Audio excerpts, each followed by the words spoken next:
2023, to the Senate under the provisions of Rule 1, Paragraph 3 of the Standing Rules of the Senate, I hereby appoint the Honorable Peter Welch, a senator from the state of Vermont, to perform the duties of the chair. Signed, Patty Murray, President pro tempore. Under the previous order, the leadership time is reserved. Morning business is closed. Under the previous order, the Senate will proceed to executive session to resume consideration of the following nomination, which the clerk will report. Nomination, Federal Reserve System, Philip Nathan Jefferson of North Carolina to be Vice Chairman of the Board of Governors.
Mr. President. Majority Leader. First, welcome back, Mr. President, to you and our great staff, and it's good to be back. Leader McConnell will speak after me here on the floor, and I'm glad to see him back and doing well. Mr. President, let me begin by welcoming all of our senators back from August work period. August was a busy month for all of us back home, a time to listen to constituents about what's on their minds, like lowering costs and increasing paychecks. It was also a time for ribbon cuttings, groundbreakings, as the historic investments that Democrats made come to fruition. And of course, it was a time to prepare for the very busy month in front of us. On the implementation side, August was a month of action, of groundbreakings, of celebrating new factories and new good-paying jobs that will stick around for a long, long time. When a parent sees his or her son or daughter get these jobs, they know they're going to be around for a long time, not going to be gone in 2-3 years. It's a great thing for optimism and the future of America. And it was even nice to see Speaker McCarthy in my home state of New York, celebrating the new jobs secured by Democrats when he visited JMA Wireless last month. I've been there many times, too. In fact, it was from my own visits there and to other companies across New York that I saw firsthand the opportunity to invest in companies like JMA by Buy in America provisions that we added to the legislation, and it helped us shape the Inflation Reduction Act. As the Speaker saw with his own eyes, Democrats' investments are already bearing fruit. In just 1 year alone, the Inflation Reduction Act has resulted in over 200 new clean energy jobs and created 170,000 new good-paying jobs. In just 1 year, the Inflation Reduction Act alone has resulted in over 200 new clean energy projects and created over 170,000 new good-paying jobs. And it's projected to create another 1.5 million jobs over the next decade. Pick any region of the country, and you'll have no trouble seeing Democrats' agenda in action. One of the amazing visits I went to was in Allegheny County in upstate New York. It's in Appalachia. By income levels, it's one of the poorest counties in our state. And there, the Inflation Reduction Act is blowing new life into Lungstrom.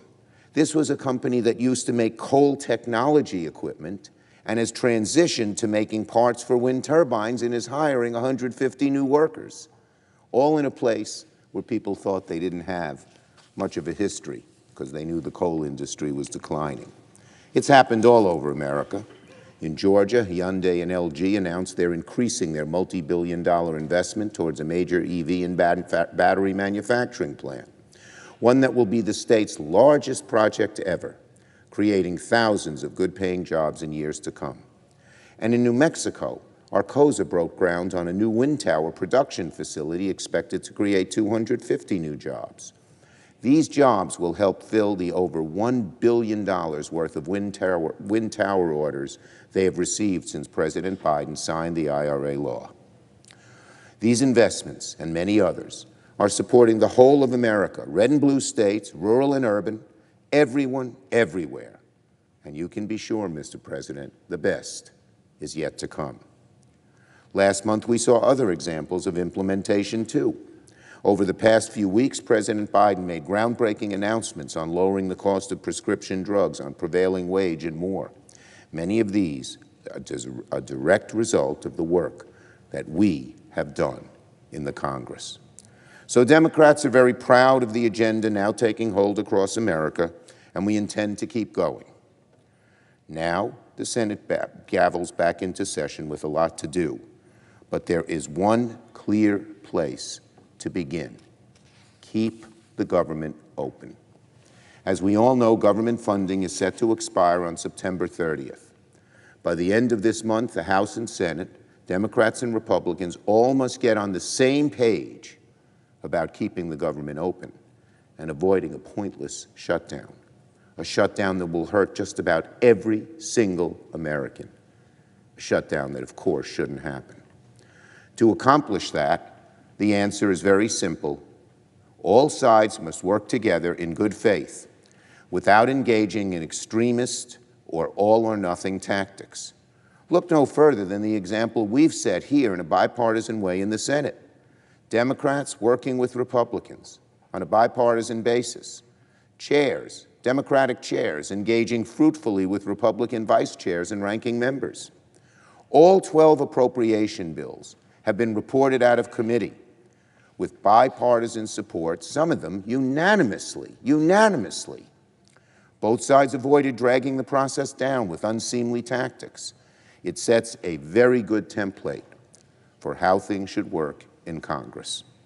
I want to thank all my colleagues, but especially Appropriations Chair Patty Murray and Vice Chair Susan Collins, for their tremendous work thus far on the appropriations process. They truly deserve a lot of credit.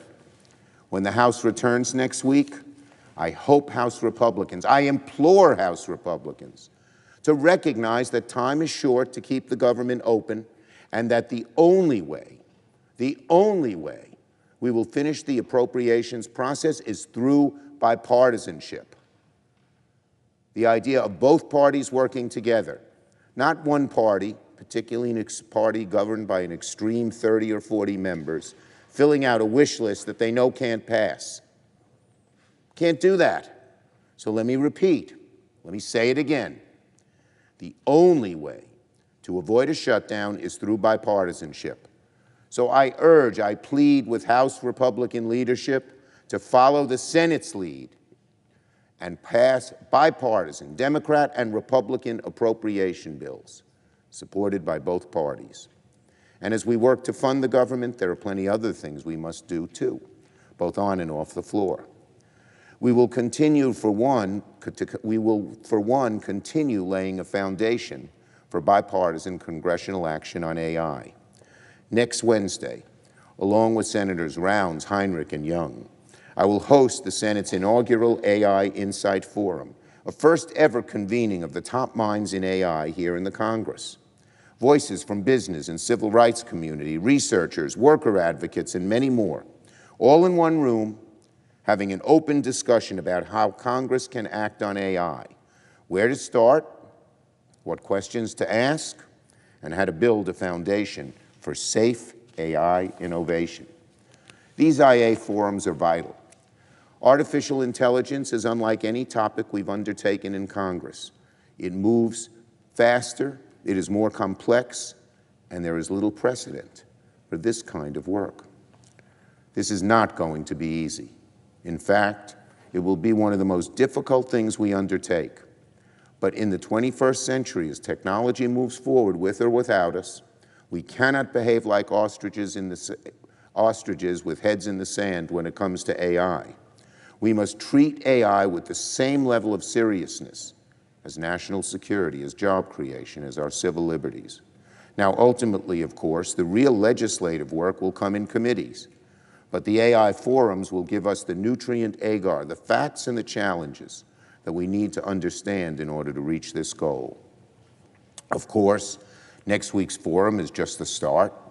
The Senate will continue hosting AI forums throughout the fall on a variety of topics, including finding ways to promote AI innovation, IP issues, workforce issues, privacy, security, alignment, and many more. We will also move the ball forward on other items on our agenda, wherever we can. But of course, they will need Republican help to reach the necessary 60 votes to move forward, like lowering the cost of insulin and prescription drugs, something members on both sides of the aisle are hard at work on. We did it in the IRA for insulin for Medicare for people over 65. We should do it for everybody else. Insulin is too vital and becoming too expensive for too many Americans. And making progress on cannabis through the Safe Banking Act, as well as common sense rail safety, which I said in July will be a big priority. We also must build on the work we did during the NDAA to outcompete the Chinese government, to keep the American people safe, to protect American businesses, and ensure that American innovation and technology leads the way this century. We also must continue standing with our friends in Ukraine, now more than ever, as the counteroffensive against Putin's forces is in full swing. And we must stand with our fellow Americans in places like Hawaii, Florida, Vermont, and other regions battered by storms and fires and flooding. And the topics continue, from advancing a farm bill to kids' online privacy to reauthorizing the FAA to holding bank executives accountable for irresponsible behavior. Our committees have done excellent work to move all of these issues along, but we are under no illusion that we can make progress on the Senate floor unless we get bipartisan cooperation. None of this will be easy either. The bills will require a lot of work and compromise, but if we can progress on these items, we will greatly improve the lives of average Americans. Finding bipartisan compromise on issues like these is never easy, but that's what it'll take to get things done. And our efforts to do precisely that have already led to significant accomplishments under this majority. As we gavel back in, we will keep going to reward the trust the American people have placed in us. And finally, on Jack Lew. Earlier today, President Biden announced he's nominated Jack Lew as the next U.S. ambassador to Israel. Israel is one of America's most important allies and will remain an essential partner in the years ahead on security, tech innovation, and cultural ties. So it's vital we have a strong American ambassador in Jerusalem. Mr. Lew is precisely the person for the job of ambassador to Israel that we need. As former Treasury Secretary and Chief of Staff under President Obama, he'll bring a wealth of experience, of diplomatic skill, that will ensure the partnership between the U.S. and Israel, assure that it remains strong. And you know why else I know Jack Lew will do a great job? He's a proud Queens boy and a graduate of Forest Hills High School, which I used to represent in Congress. I commend President Biden for nominating Mr. Lew, and I look forward to his nomination here in the Senate. I yield the floor. Clerk will call the roll. Ms. Baldwin.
Mr. President, Republican leader.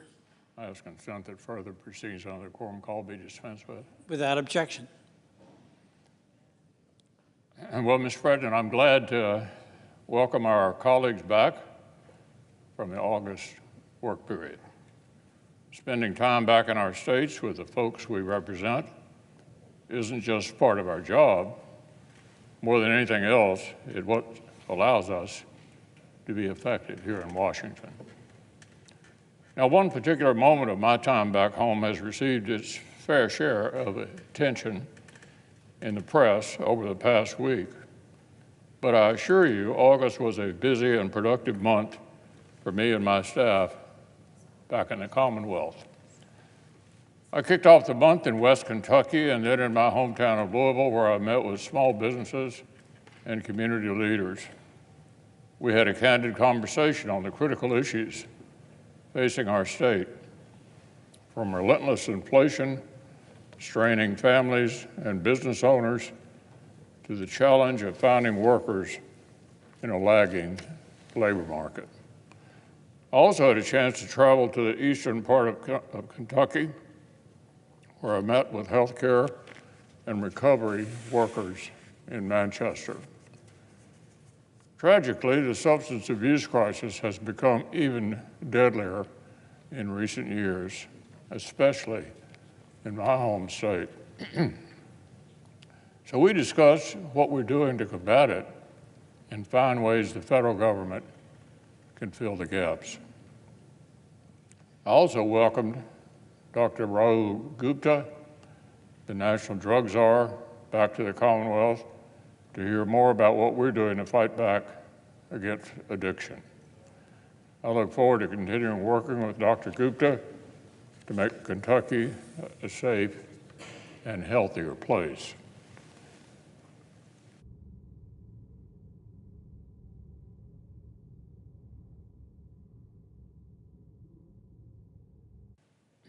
Throughout the month, I was pleased to see over $6 million go toward addressing the opioid crisis at home. This federal funding will go a long way in supporting programs that offer a lifeline to countless Kentuckians who struggle with substance abuse. In Bowling Green, I met with community bankers to discuss what Senate Republicans are doing to put a check on the Biden administration's reckless spending and regulatory overreach. At the Kentucky State Fair, I had a chance to indulge in some of the best that the Bluegrass has to offer, like the Farm Bureau's famous ham breakfast. This event is the highlight of mine every August, and this year was no exception. I met with farmers from across the state to discuss their priorities and concerns as Congress takes up the all-important Farm Bill. This input will be vital to our work here in the Senate in the months ahead. In northern Kentucky, I wrapped up the month with local business leaders to talk about some of our landmark infrastructure investments underway in the state, like overhauling the Brent Spence Bridge and revitalizing our river ports and railroads. From rural farm families to businesses of all sizes, every Kentuckian I met voiced the same message. There's too much government and too little being done to boost the economy and help everyday people. So as the Senate gets back to work in Washington, I'll keep these conversations and concerns in the forefront of my mind. This month, of course, Congress needs to address our nation's most pressing needs with timely appropriations, and we need to keep the lights on come October 1st. Back in January, I pointed out that Washington Democrats, the new normal they faced. The American people had elected divided government and demanded that we work together on our most basic governing responsibilities. Well, as I've reminded our colleagues regularly since then, that meant funding the government through regular order. It's been encouraging to see Senator Collins, Senator Murray, and our colleagues on the Appropriations Committee make serious headway in that direction. And next week, we'll aim to pass the first batch of their work out here on the floor. I've also made clear that the Senate's top priority must be keeping the American people safe. And this month we'll have a chance to do that with supplemental appropriations for urgent national security and disaster relief priorities. We need to continue to invest in America's defense industrial base, both to support our partners in today's fight and to help our forces deter tomorrow's threats. And as our colleagues from Florida and Hawaii know all too well, emergency personnel are working overtime to help communities shattered by natural disasters over the summer. So the Senate reconvenes with our work cut out for us and a deadline fast approaching. I hope each of our colleagues has returned ready to do their part.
Mr. President.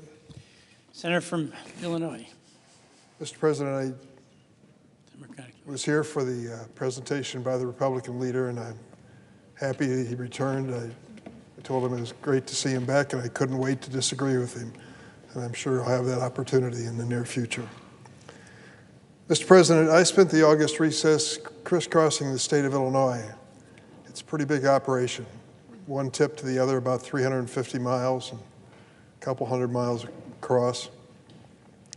And I tried to make a point of not only visiting the population center, Chicago, and the suburbs around it, but to get downstate too. And my focus downstate was to visit small towns in rural areas and to go to the hospitals and to sit down with the administrator and ask him what was going on with that local hospital. You know this from the state you represent, Mr. President. These small town hospitals are really the lifeline for these communities. They're great sources of pride, they're great sources of employment, they're there for critical medical care, and God forbid you lose one. It really is devastating to a community. And I found as I went around the state and sat down with hospital leaders and public health officials and other healthcare providers, several messages came through loud and clear. We spoke about the struggling rural hospitals, and it applies to the hospitals in urban areas as well. Not only lifelines for emergency medical care, they are the backbone of the local economy in these communities. But nationwide, rural hospitals in particular are really struggling. Half operate in the red, they're losing money, and more than 300 across the nation are at immediate risk of closure. I had a memorable visit to Iroquois County, Illinois. Now that's south of Chicago, south of Kankakee, and I went to the hospital that has been there for decades and a great source of pride. They really worried when they contacted our office that they wouldn't be able to keep the lights on in that hospital. So we worked to help them obtain something called critical access hospital status under Medicare. And several of the community leaders, when I went there to make the announcement that they'd been approved, said, we saved the hospital with that common effort. Now, I have a bipartisan bill with Senator James Lankford. Senator Lankford and I are as opposite politically as they come in this chamber. He's a Republican of Oklahoma and very conservative. but he has joined me in extending the lifeline to additional rural hospitals facing closure. Our bill will create some flexibility around the strict federal definitions that a hospital must be literally 35 miles or more away from others to qualify for payment designation. Senator Lankford and I believe that characteristics of the hospital and its role in the community should also be factors in determining eligibility. I hope the Finance Committee will take this up now and take it seriously. We can save dozens of hospitals nationwide, preserving vital access to patients in rural areas. But my number one takeaway from hospitals in the city of Chicago, the suburbs, and downstate was very simple. We are facing a dramatic shortage of healthcare providers, doctors, nurses, dentists, mental health providers, EMTs, and lab techs.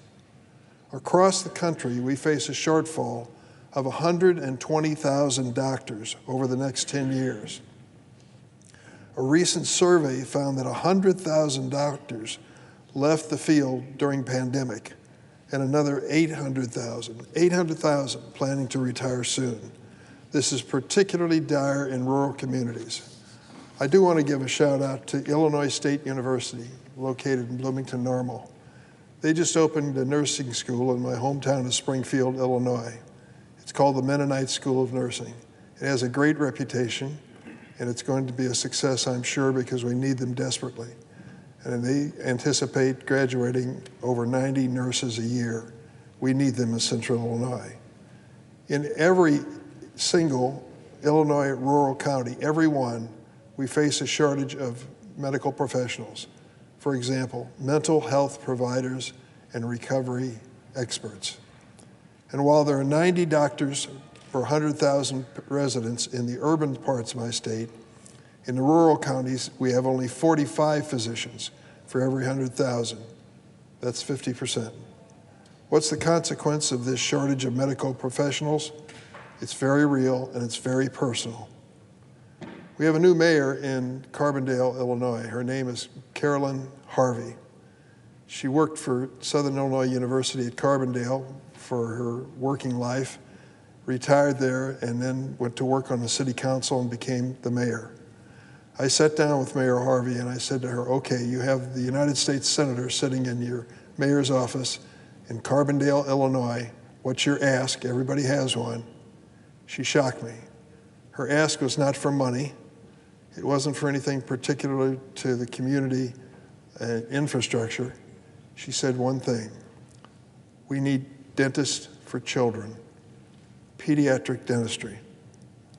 I heard from Shawnee Health, which is the community health clinic in her hometown of Carbondale.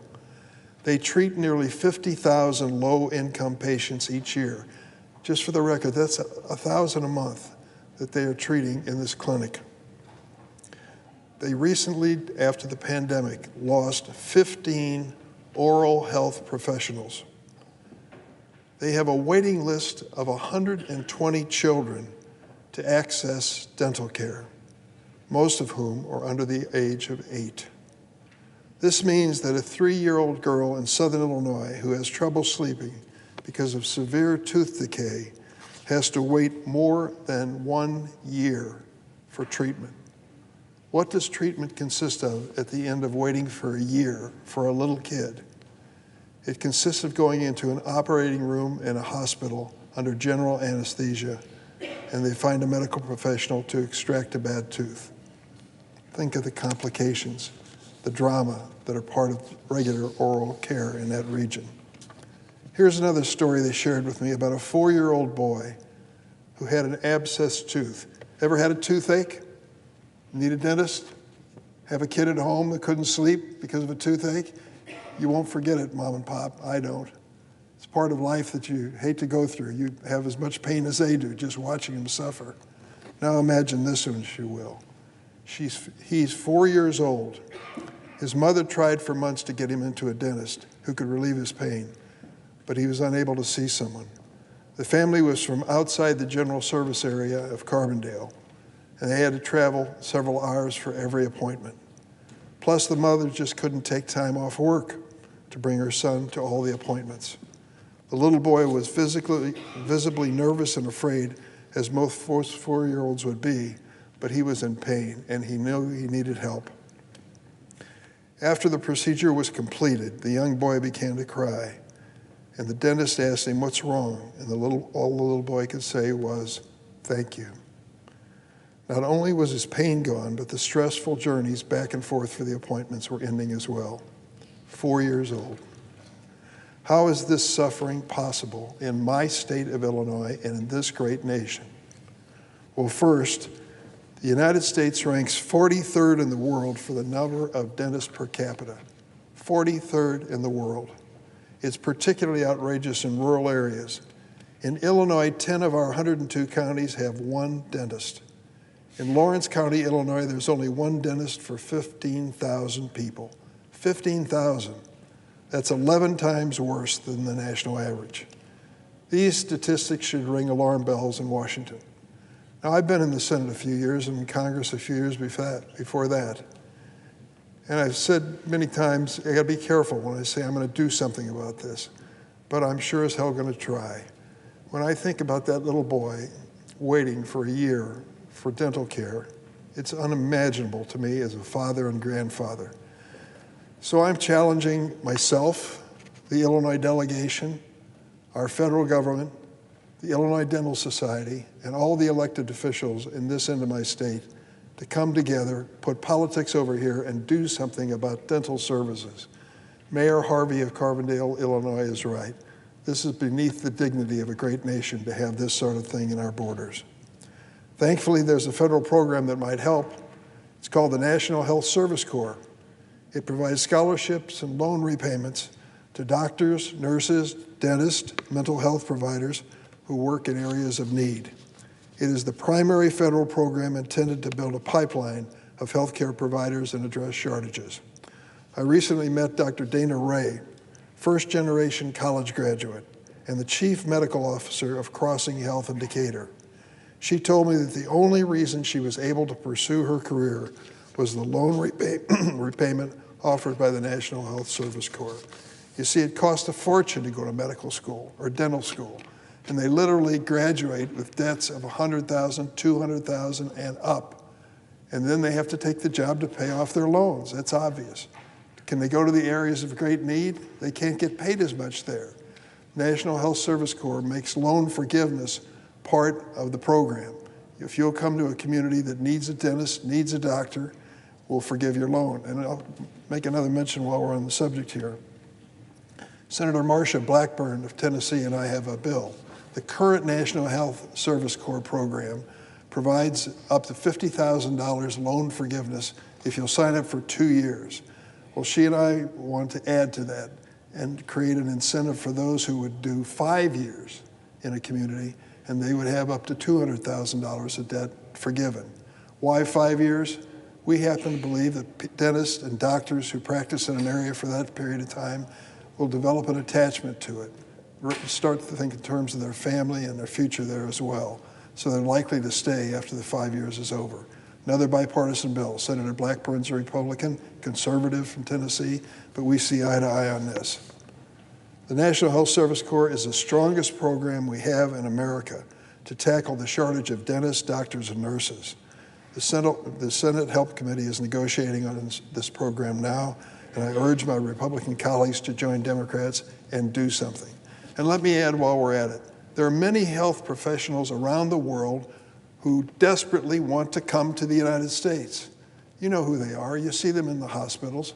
They're foreign-born physicians and medical professionals and nurses who come here, and they're there in our moment of need. We have a program to do that, but the program is too small, and it doesn't allow as many to come to this country who are qualified and ready to serve as it should. What does it mean to a hospital in a rural area to lose nurses? Here's an example I was given when I visited one of these hospitals. They had 4 critical care nurses. 2 of them announced they were leaving. Why were they leaving? Because they were going to become traveling nurses. They'll go to hospitals around the country and be paid 2 or 3 times as much as they were at this hospital. The hospital stepped back and took a look at it and said, if they leave, it's going to threaten the future of our emergency room and the future of many of our departments, these critical care nurses. They offered him a generous financial incentive to stay, and he stayed. The hospital said it was an easy calculation to make, how much more we'd need to pay in bonuses versus shutting down critical services in our hospital for a year because of lack of nurses. That is the reality of what hospitals are facing all over the United States, not just nurses, but many other medical professions. While we're at it, I also want to put in a word for the rural EMS agencies, first responders that we all depend on. A few years ago, I had a visit from Mark Kennedy. He's an emergency medical technician from Nauvoo, Illinois. In his county, in Hancock County, his ambulance service is critical. It's life and death to get people to the nearby hospitals 40 or 50 miles away. He told me about challenges that they had with their volunteers, by and large, running this agency, this ambulance agency, and keeping up with the equipment that's needed to make sure that they could save lives. So I joined with then Senator Pat Roberts of Kansas, who was the ranking Republican on the Senate Farm Ag Committee that was writing the Farm Bill. I convinced Pat Roberts to look the other way on the question of jurisdiction and to put this bill that we call the Siren Act into the bill, into the Farm Bill, as a possible way of helping rural communities. We have now enacted it into law through Senator Roberts' efforts and my own, and we have sent $38 million to emergency medical service agencies across America, including many in my state, but all across the United States. This is an equally important part of medical care in our future. Now that Senator Roberts is retired, Senator Susan Collins and I are doing the bill together again on a bipartisan basis to reauthorize this program. I ask any senator who has a question as to whether this is money well spent, contact that ambulance service in your own state and ask them what it means to have up-to-date equipment to save the lives of people that they're called on to help. I hope we can pass it out of the Senate this month. Mr. President, the solutions to many of our pressing healthcare challenges are at hand. The question is whether we can find a bipartisan commitment to move them forward. After the month of August, which I journeyed around my state, I sincerely hope that we can. I yield the floor. Suggest the absence of a quorum. Clerk will call a roll. Ms. Baldwin.